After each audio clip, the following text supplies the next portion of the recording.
longtemps que tu sois venu à Bruxelles. Je ferais n'importe quoi pour venir ici, non. L'antre de Willy. C'est extraordinaire. Parle-moi un petit peu de toi quand tu étais jeune. Quand j'étais jeune. Allez, Alors, tu as 12, c'était la semaine dernière. Oui, mais donc, allez. J'ai 13 ans. 12, voilà, 13 ans. Vraiment jeunesse, quoi. Oui. Tu es où, là?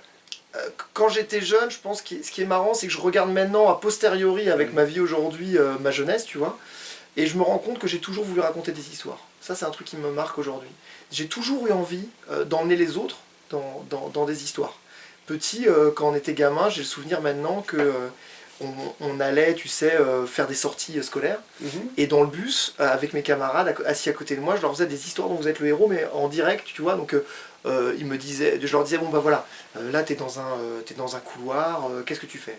Il y a une créature qui te poursuit, tu vas à droite, tu vas à gauche. Et j'adorais inventer l'histoire en direct et voir surtout les réactions. Après, ça a été des années passées avec des caméras, des pétards, des fils de nylon, des vaisseaux spatiaux, des maquettes, et faire des petits films où on coupait, tu sais, on montait en direct à même le caméscope. Ça a été des sketchs comme ça, vidéo. Donc une envie de raconter tout le temps. Même je pense que j'étais un gamin assez pénible pour mes potes, parce que je passais plus de temps, tu vois, quand on jouait avec les figurines, nous c'était les Big Jim, les G.I. Joe, les trucs comme ça, je passais plus de temps à préparer l'aventure qu'à la jouer vraiment, tu vois, donc je créais des bases pas possibles, et c'est marrant parce que je retrouve aujourd'hui mon fils qui est un petit peu comme ça, bref.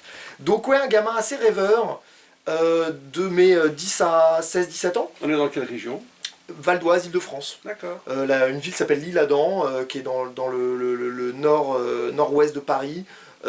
Un endroit très vert aussi, très nature, et je pense qu'on retrouve aussi à travers mes bouquins l'amour de la nature. Et en effet, après, à partir du collège-lycée, j'ai eu envie aussi, je suis devenu un peu plus déconneur, un peu plus léger, tu vois. Tu fais quoi comme étude là? J'ai fait... chaotique.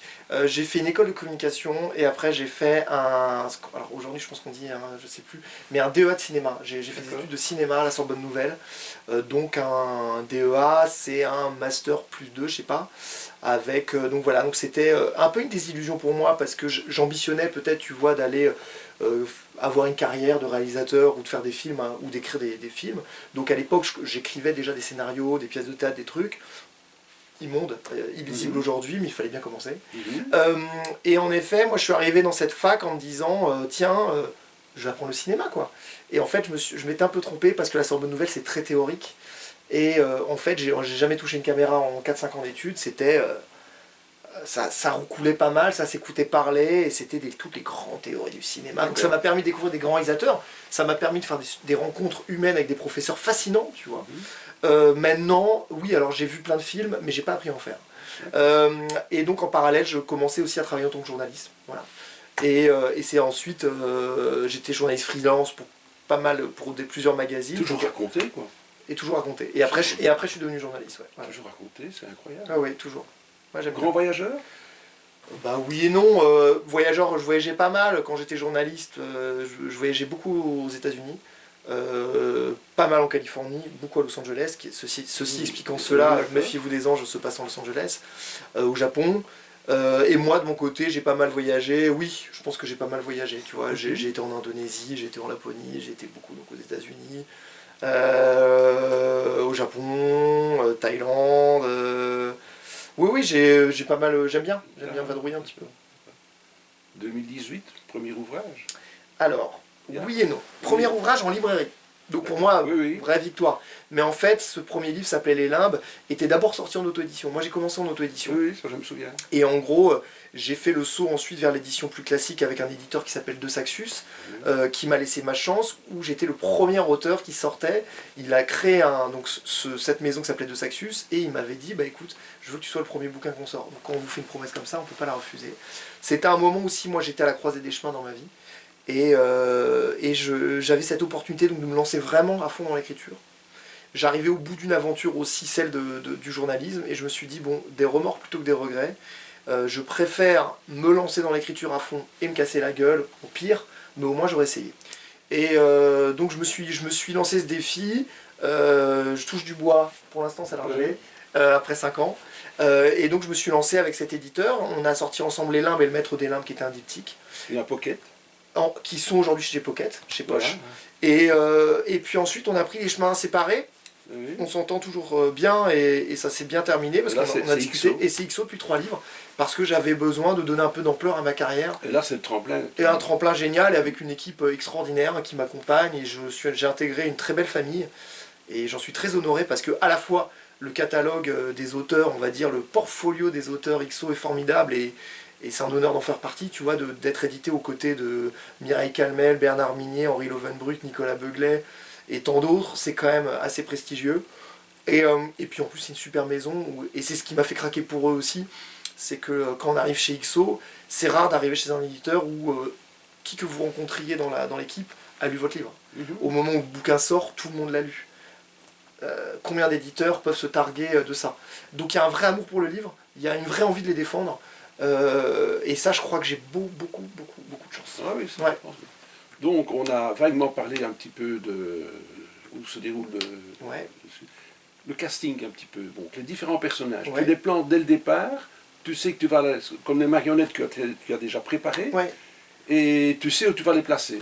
Alors, comment procèdes-tu? c'est assez compliqué. Alors, ce qui est sympa, c'est que je pense que quand tu en discutes avec différents auteurs, chacun a sa cuisine. Oui. Je sais que notamment Manouk, que tu as reçu ici, qui est un homme que j'aime beaucoup, on en a beaucoup parlé ensemble. Et Françoise, évidemment, Françoise qu'on adore et qu'on embrasse, qui est sa compagne chérie. Manouk, lui, écrit en se laissant, notamment Yeroud Elger, je sais qu'il me racontait qu'il se laissait porter par une idée de départ, les personnages, et qui se laissait entraîner lui-même premier lecteur de son histoire. Moi, dans mes bouquins, j'ai besoin, vu qu'ils sont très mécaniques aussi, avec le récit choral dont tu parlais, il y a quand même 3 personnages ici qui se relaient, donc moi je suis obligé d'avoir une vraie structure, mais je me ménage quand même tout le temps des moments de liberté. Je me refuse jamais à quelque chose qui va rentrer dans le récit, tu vois. Je veux pas être trop figé, sinon ça sent le bouquin il est froid. Voilà. Donc si quelque chose débarque en plein milieu du livre, je lui laisse sa place. C'est le cas notamment dans Méfiez-vous des anges, c'est une anecdote marrante, parce que ça me rappelle une anecdote que m'avait raconté Manouk aussi à Yeroud Elger. Et en fait il m'est arrivé la même chose. C'est dans Méfiez-vous des anges, il y a un personnage qui s'appelle Rafa, qui est un jeune adulte, un membre de gang qui s'appelle La Sombra dans la banlieue de Los Angeles, chez les Chicanos. Pardon? Volantin aussi son surnom. Volatine, ouais, Volatine, qui veut dire le funambule en espagnol, et qui est un gamin vraiment paumé, abîmé par la vie, et qui est très solitaire. Voilà, un gamin qui a la rage, quoi, qui a tout le temps les crocs sortis, qui mord tout le temps. Et en fait, ce qui est intéressant, c'est que ce gamin ne devait pas prendre autant de place dans le récit au départ. Ça devait être un personnage secondaire, et puis finalement, il s'est installé, et il avait quelque chose à raconter. Je me suis dit, ok, très bien, tu restes avec nous. Oui. Et ça, c'est quelque chose aussi, peut-être que c'est un processus peut-être de maturité, parce que je sais que c'est aussi, en parlant notamment avec Manouk, qui me racontait ça sur Yeroud Elger, il y a un gamin des rues dans Yeroud Elger, qui devait apparaître que sur un chapitre, et qui devient le gamin qui accompagne Yeroud Elger sur tout le roman, et qui est un super beau personnage. Donc c'est un peu la même chose, tu vois. Donc à la fois très contrôlé, mes récits, mes écritures, et en même temps tout le temps un peu de liberté, quoi. Donc tu m'as dit que tu as voyagé à Los Angeles. Ouais. Parle-nous un peu de Los Angeles. Los Angeles, non, ouais, c'est une ville qui est assez fascinante. Tu vois, moi j'y allais pas mal, donc dans les années 2010, au moment où se déroule le bouquin. En fait, il y a plein de facettes qui m'intéressent dans Los Angeles. La première, d'abord, c'est que c'est une ville qui est très dure à assimiler, à appréhender, surtout pour nous, Européens. C'est une ville qui est vachement plus dure à appréhender qu'un New York ou qu'un San Francisco. Tu vois, San Francisco, c'est une ville très européenne, en quartier, un peu comme Bruxelles, tu vois. Vraiment, tu as des quartiers, tu descends de chez toi, tu peux trouver des commerces, des petits restos. Los Angeles, c'est une ville qui est étendue, qui est tentaculaire, qui s'étire à perte de vue sur des centaines de kilomètres. C'est quasiment un pays en soi, et donc tout se fait en voiture. Tu te déplaces tout le temps en voiture, c'est quasiment une terminaison nerveuse de ton corps, ta voiture. C'est une ville qui n'a pas non plus beaucoup d'histoire, tu vois, il n'y a pas de monuments, il n'y a pas... Donc, tu peux avoir tendance à croire qu'à chaque fois que tu sors quelque part, tu es dans un lieu de consommation, tu vois, c'est un mall, une grande surface, une galerie marchande, ou un restaurant, quoi. Donc, tu es tout le temps plus ou moins en train de consommer, ou tu t'apprêtes à consommer. Et puis, ce qui m'intéresse aussi, c'est une ville de strates, et qui est très, comment dire, même quasiment graphique. Elle est très verticale. Dans les collines d'Hollywood, il y a les élites qui vivent comme ça dans leurs maisons modernes, avec ces grandes baies vitrées, les piscines infinite pool, comme on dit, à débordement, et qui nagent dans leurs grandes piscines sans soucier du monde qui brûle en bas. Et on descend, on arrive dans les quartiers peut-être toute cette périphérie dont je te parlais, toutes ces banlieues qui sont parfois aux mains des gangs qui dirigent ces quartiers depuis des vingtaines et des trentaines d'années, où la police a bien du mal à trouver sa place. Et il y a aussi tout le coin de Downtown, qui est le quartier historique de Los Angeles, avec des immeubles magnifiques, mais qui ont été très longtemps délaissés. Donc des immeubles, tu imagines, des immeubles art déco somptueux, des anciens théâtres incroyables, qui sont soit squattés, soit transformés en églises évangéliques. Voilà. Et beaucoup de misère dans les rues. Et donc l'autre strate aussi, c'est toute cette clochardisation extrême, c'est sans domicile fixe à l'époque, hein, c'est moins le cas maintenant, mais dans les années 2010, qui vraiment errait dans les rues.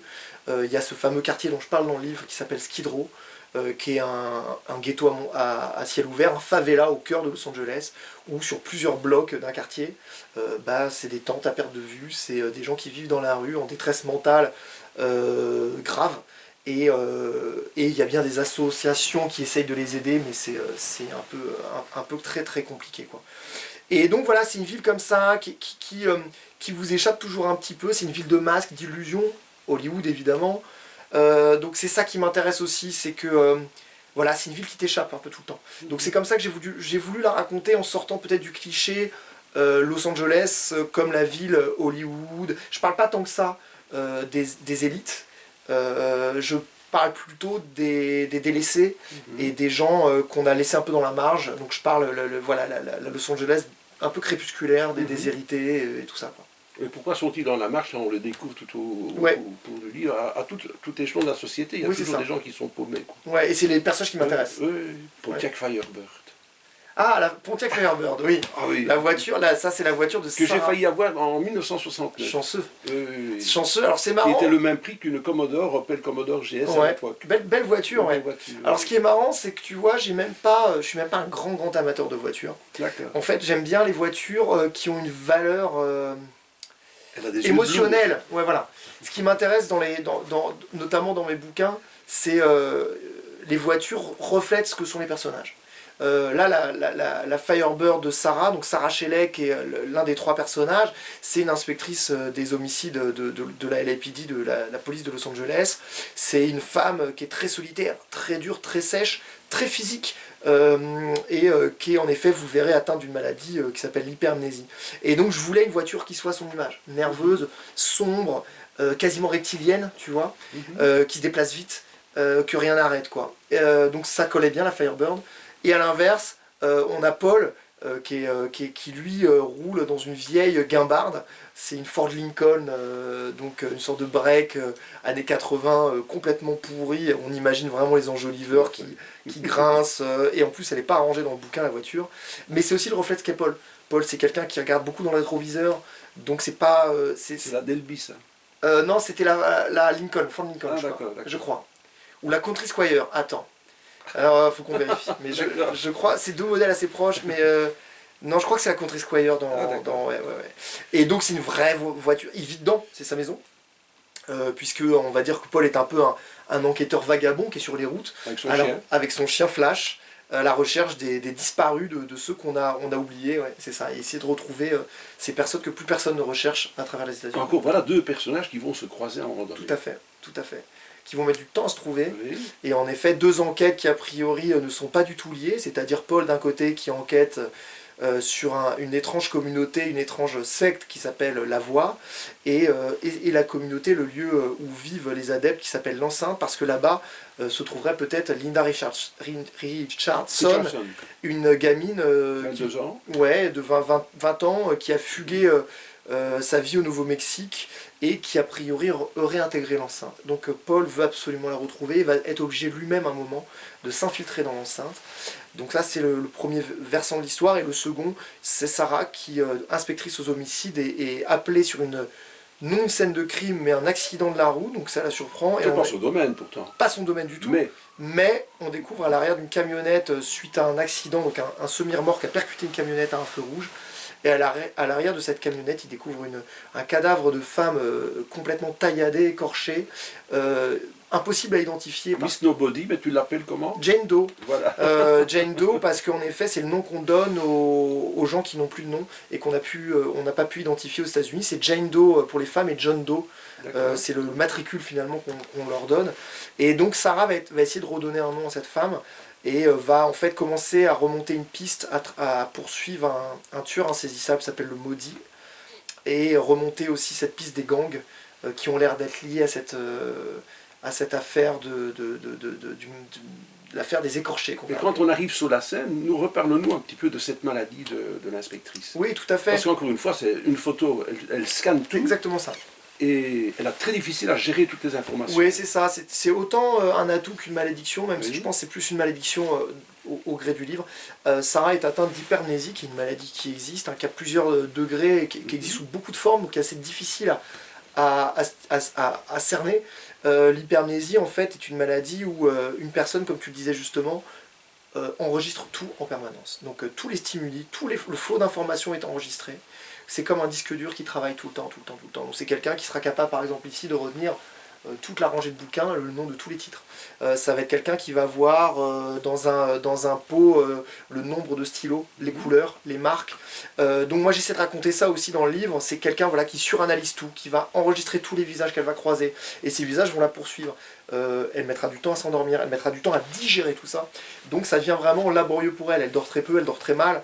Elle a été obligée d'aménager sa vie avec ça. Elle a du mal à se lier, par exemple, typiquement, parce qu'à chaque fois qu'elle rencontre un homme, elle va avoir tendance à la suranalyser, à tout de suite saisir le truc qui va l'énerver. Elle ne va plus voir que ça. Donc elle n'a que des histoires d'un soir.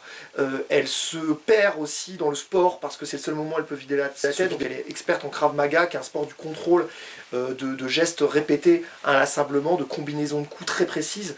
Et j'ai pu profiter des conseils d'un expert en la matière, Nicolas Lebel, pour ne pas le citer, qui m'a aidé dans le bouquin, et je le remercie, pour être très précis dans les enchaînements de séquences d'action et de combat de Krav Maga. Et donc en effet, elle est très obsessionnelle, et du coup, par exemple, elle doit aussi travailler la nuit pour éviter les stimuli. Elle met des lunettes de soleil, elle fait tout pour essayer de créer des barrières, de tirer les rideaux pour avoir le moins d'informations possible, mais aussi, on va le voir dans le livre, il y a un moment, elle va être dépassée par tout ça. Et peut-être que depuis le début, elle combat cette maladie alors qu'elle devrait plutôt l'accepter et la laisser aussi prendre sa place dans sa vie, quoi. Donc c'est aussi cette histoire de... J'aime bien que mes personnages fassent un chemin dans mon livre, dans mes livres, et donc c'est aussi un chemin que va peut-être prendre Sarah. Tu entends ce sifflement? 3 notes. Ah oui. Ah oui, alors tu veux que je te le fasse? En effet, il y a toute une mélodie qui sous-tend le livre. C'est marrant parce que j'aime bien faire ça. C'était aussi le cas dans La Forêt des Disparus. La Forêt des Disparus s'ouvrait chaque partie sur une comptine, s'appelait la comptine de Redwoods, qui était une chanson qu'on a créée ensuite avec des amis musiciens, qu'on a mis en ligne. Vous pouvez retrouver sur les réseaux sociaux, la comptine de Redwoods. Tu joues d'un instrument? Moi je gratouille, tu vois, je fais un peu de guitare, mais je suis bien moins talentueux que mes camarades. Et pour l'anecdote, on avait un groupe de musique quand on était jeunes. Tous mes potes sont devenus musiciens professionnels. Moi je chantais, et je crois que c'est très bien pour l'avenir de la musique que j'ai arrêté, et je suis mieux dans les histoires. Donc je reviens aux 3 notes. Et les 3 notes, donc les 3 notes, c'est la mélodie à la fois de la voix, donc de la secte, qui sont une sorte ils psalmodient ça quand ils sont en méditation, quand ils sont réunis, et donc ce sont 3 notes, 2 notes aiguës, une note grave si je ne me trompe, et qui feraient quelque chose comme... attends. Hey, hey, hey, hey. Et selon l'ambiance, ça peut devenir quelque chose d'un peu angoissant, puisqu'ils vont découvrir aussi qu'il y a un autre personnage qui fredonne cette mélodie un peu étrange. Et j'aimais bien, en fait je me suis un peu inspiré très honnêtement de John Williams et des Dents de la Mer, qui va dans les pures totales pour composer le morceau du requin, avec ces quelques notes, tu vois, je crois qu'il y a... C'est juste 2 notes, et je trouve que ça crée une tension, une terreur absolue. Et j'aimais bien cette idée d'une mélodie comme ça, très brute, qui sous-tend tout le récit et qui crée tout de suite un petit malaise. Alors je sais pas si les lecteurs vont se la chanter, parce que je dis que voilà que c'est 2 notes aiguës, une note grave. Je ne sais pas s'ils vont se la chanter, mais en tout cas... Par contre, tu as cité 2 ou 3 titres de chansons dont j'ai reproduit via YouTube. Ah oui, les liens, ouais, j'ai vu, ouais. Le lien, ouais. Ça tombe à pic, ça. Bah moi j'adore la musique qui a une place prépondérante dans ma vie. Et tu n'en mets pas trop, hein, mais tu en cites, voilà. Ouais, alors tu n'écrases pas le lecteur avec toujours une anthologie de musique. C'est ça, je voulais pas que ça soit trop lourd, surtout que c'est déjà assez présent dans l'affaire Clara Miller et la forêt des disparus. C'est notamment le personnage de Paul Green, qui est un grand amateur de musique, qui passe beaucoup de temps à écouter de la musique dans la forêt des disparus. Il se met son vieux manche-disque, il tourne ses enceintes vers l'extérieur de son cabanon, il se met sur son perron et puis il écoute ses vieux standards rock des années 70, les Rolling Stones, Dylan, Neil Young, voilà, tous ces groupes, voilà, Led Zepp, tout ça. Et ça collait avec le personnage, ça collait avec le récit de la forêt des disparus. Là c'est plus en retrait. Il y a quand même quelques citations qui sont cohérentes avec ce que traverse Paul, parce que Paul a tendance à croire que quand il met de la musique dans son radiocassette, bon là il a investi dans sa voiture, il s'est acheté un lecteur CD quand même, on est en 2012, dans le livre, mais en effet il s'est toujours dit, depuis 3 bouquins maintenant, qu'en effet, quand il met un morceau, c'est un morceau qui raconte quelque part ce qu'il vit en ce moment. Donc il voit des signes, tu vois. Donc là il y a un moment... il va écouter le morceau de Harry Nilsson, Everybody's Talking, tu vois. Et il y a des paroles qui racontent un peu aussi ce qu'il traverse. Et par rapport à l'importance de la musique, moi je crée des playlists sur chaque roman qui sont tout à fait faciles à trouver en ligne. Vous avez que aller sur votre plateforme de streaming, Spotify, Deezer pour ne pas les citer, vous tapez le nom de mon roman et vous allez trouver par exemple Méfiez-vous des anges, il y a 190 morceaux qui sont les morceaux qui m'ont accompagné durant l'écriture. Et donc vraiment, j'encourage les lectrices et les lecteurs à lire mon bouquin avec la bande originale du bouquin quelque part. Tout à fait. On n'est qu'à la page 12 ici. Ah oui. On n'a encore rien dit. Ah oui, c'est vrai. C'est vrai. Parce qu'il y a encore toute une histoire qu'on ne va pas dire, mais qui commence en 1986. Oui, tout à fait. Et là, c'est encore un tout autre récit. Oui, tout à fait. Alors, il y a 2 époques, malgré tout, que tu parviens à entremêler. C'est pas évident à gérer. Au niveau de l'écriture. C'est toujours dur, mais ça, c'est vraiment l'une des grosses complexités des récits comme ça, quand tu as plusieurs époques, plusieurs narrateurs. Moi, ce que j'aimerais idéalement, c'est que mes lecteurs, instantanément, reconnaissent aussi le style de chaque personnage. Donc on a énormément travaillé avec l'équipe d'IXO, qui m'ont vraiment poussé dans mes retranchements pour vraiment que chaque personnage, moi mes récits, jusqu'à maintenant, je les écris à la première personne. Donc on est dans la tête du personnage, on est aux premières loges avec eux, on vit avec eux. Donc la moindre scène est vécue de manière, je pense, assez intense, assez immersive. Mais il faut aussi que la parole soit habitée. C'est-à-dire il faut que quand on parle de Rafa, qu'on reconnaisse le style d'un gamin peut-être de 18-20 ans, un côté plus sec, un peu violent, enragé. J'ai rajouté aussi ce qu'on appelle le Chicano Calo, qui est vraiment les expressions typiques des gamins des gangs. Donc c'est vraiment... et qui attrape une certaine maturité au fil du récit. Et qui lui aussi va se transformer, donc va écrire un peu différemment au gré du récit. Il y a le style de Paul qui est très empathique. Qui est très mélancolique. Il y a le style de Sarah, comme je l'expliquais, avec sa maladie, qui a tendance à tout suranalyser tout le temps, à être complètement... donc il y a des scènes comme ça, on a l'impression d'avoir une sorte d'instantané d'un décor où elle va vraiment... J'ai fait quand même, j'ai baissé les stores.